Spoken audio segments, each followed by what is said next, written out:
Tom Bower has just revealed the reason behind Meghan Markle's humiliating 47-minute Highgrove visit, and according to this revelation, it explains why the entire meeting ended in disaster. What Meghan thought would be a family reunion quickly turned into an uncomfortable and controlled meeting. Tom Bower has also given a very urgent warning to King Charles that I will reveal in this video. Meghan Markle felt humiliated on Prince Harry's most recent UK trip, and that the trip turned into a nightmare, forcing Markle and her children to return home to California earlier than they had hoped.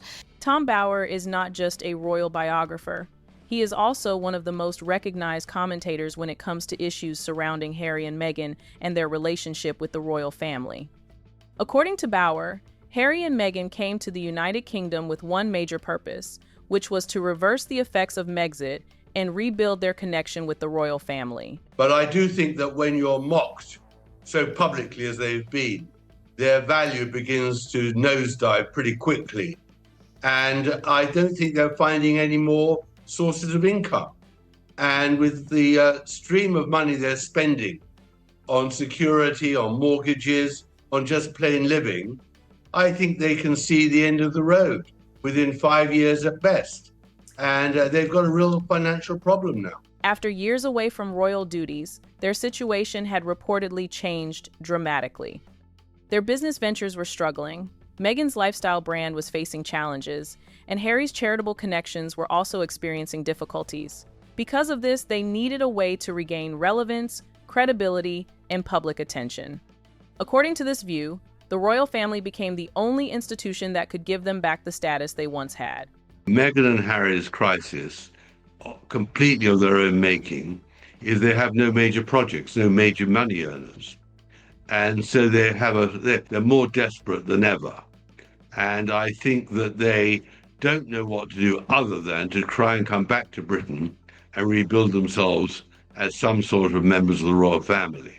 However, they needed a legitimate reason to come close to the royal family again, and that opportunity came through the Invictus Games. Since Harry is highly involved with the event, it provided a natural reason for him to return to the United Kingdom without making it look like he was directly asking to come back into royal life. I think that's what the Invictus Games, which is this very splendid competition for wounded servicemen, is going to start in Birmingham next year, but there's a rehearsal later in the summer. And Harry is determined to come, and if he could, he'd bring Meghan and somehow work his way back in so that they have status. My feeling is that the king might be slightly sympathetic. King Charles, being a father who still cared about his son, reportedly allowed the meeting to happen and even offered Harry accommodation at Buckingham Palace. However, Harry did not immediately accept the offer, and according to reports, the offer was eventually withdrawn. Prince Harry, the invitation for Prince Harry to stay at Buckingham Palace has been withdrawn. He's coming to Britain today. After much speculation, a Duke of Sussex spokesperson confirmed the offer, as Andrew says, has been withdrawn at the last moment. While all this was happening, Tom Bower claims that King Charles began noticing a pattern. The king analyzed the situation and realized that Harry and Meghan were attempting to reverse Megxit and find a way back into the royal circle because they needed the credibility, status, and commercial value that came with their royal connection. And that's why I agree with Tom Bower's advice to the king. I think the king right now, his best bet would be to distance himself completely, make it clear to Harry that the Sussexes are not welcome at all in Britain. Harry seems to forget that his father is the king. Nothing goes past him. Charles knows very well that many of Harry and Meghan's projects had not gone as planned. Their Hollywood deals had struggled, Meghan's lifestyle brand was facing difficulties, and Harry's connection with some charitable organizations had also become complicated. When Chandauka denounces Harry as a racist and a bully, and that was, obviously for Harry, absolute disaster. He left the charity soon after, and the charity still survives, but obviously his reputation was severely dented. However, because the Highgrove meeting had already been arranged, there was no easy way for King Charles to cancel it without creating more controversy. So instead, according to Bower, the king decided to handle the situation differently. He would allow the meeting to happen, but under strict conditions. King Charles reportedly decided that he would not repeat the same mistake of being too open and welcoming without clear boundaries. The previous openness shown when Harry announced his return to the United Kingdom was now gone. According to Bauer, the Highgrove meeting took a completely different form.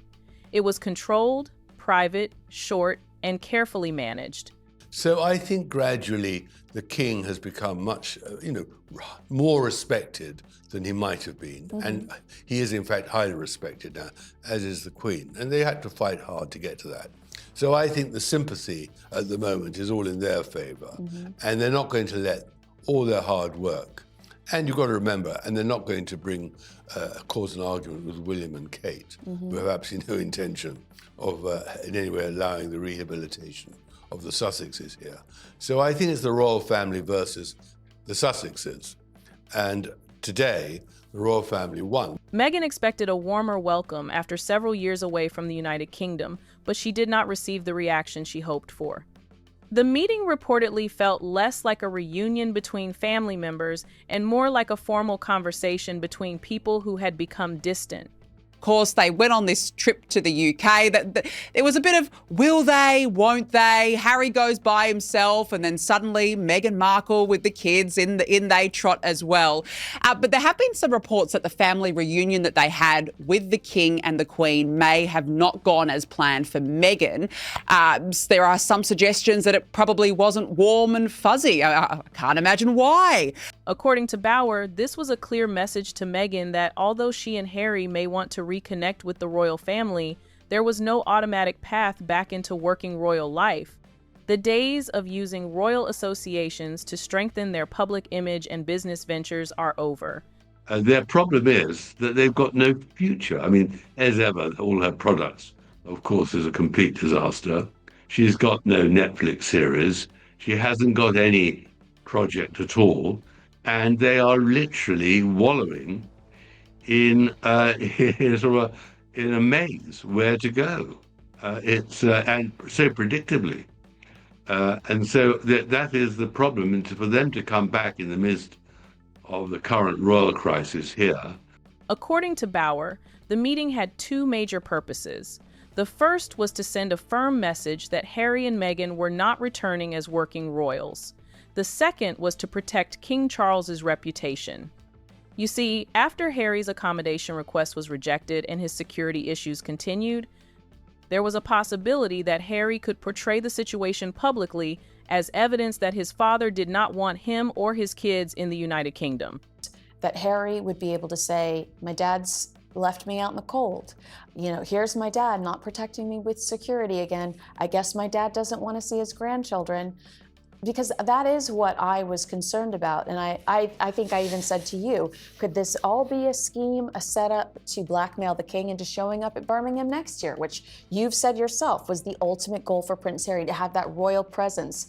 King Charles understood this possibility and wanted to avoid allowing that narrative to grow.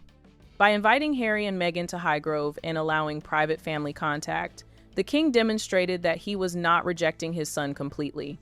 Instead, he was showing that the barriers between them were caused by trust issues, previous public attacks, and Harry and Meghan's own decisions. William and Kate and the King and Queen rebuild trust and respect. And the quicker the Sussexes leave Britain, the better. The question is only whether they go quietly and stay quiet, or whether they scream to earn a bit more money at the royal family's expense. That is the untold answer. According to Bauer, another reason the Highgrove meeting became uncomfortable was the presence of Queen Camilla. Her appearance at the meeting was not accidental. According to reports, Queen Camilla was present because she had witnessed many of the events that damaged the relationship between Harry and the royal family. Her presence ensured that everything discussed during the meeting would remain clear, and there would be another person who could confirm what happened.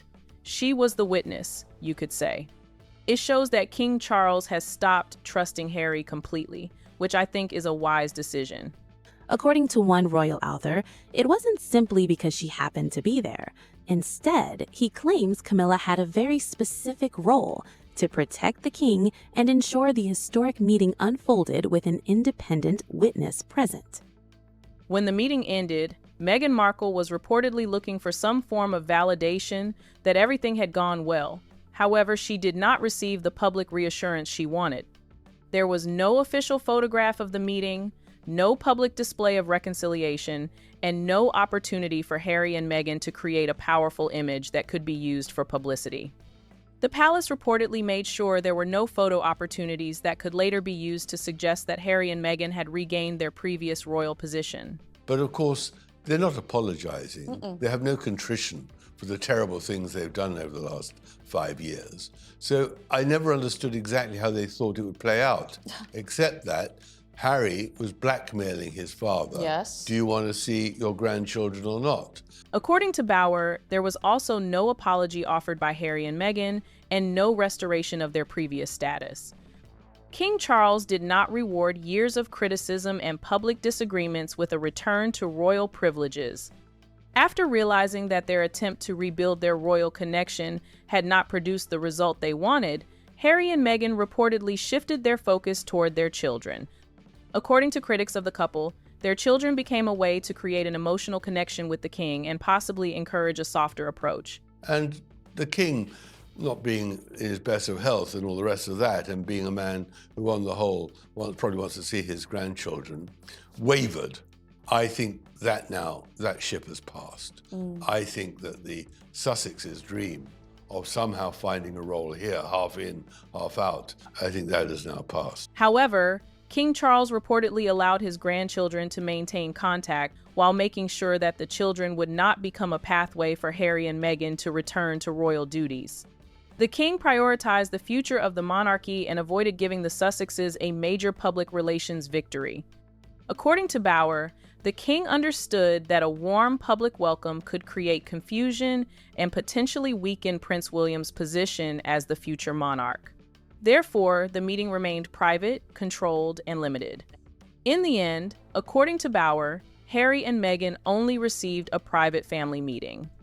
There was no security arrangement, no Buckingham Palace stay, no public appearance alongside the king, and no restoration of their former royal standing.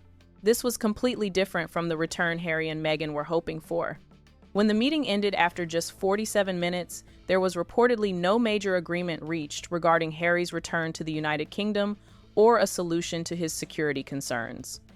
Meghan eventually stood up, took the children, and left Highgrove to go back to their Montecito home, while Harry remained behind to continue preparing for the Invictus Games.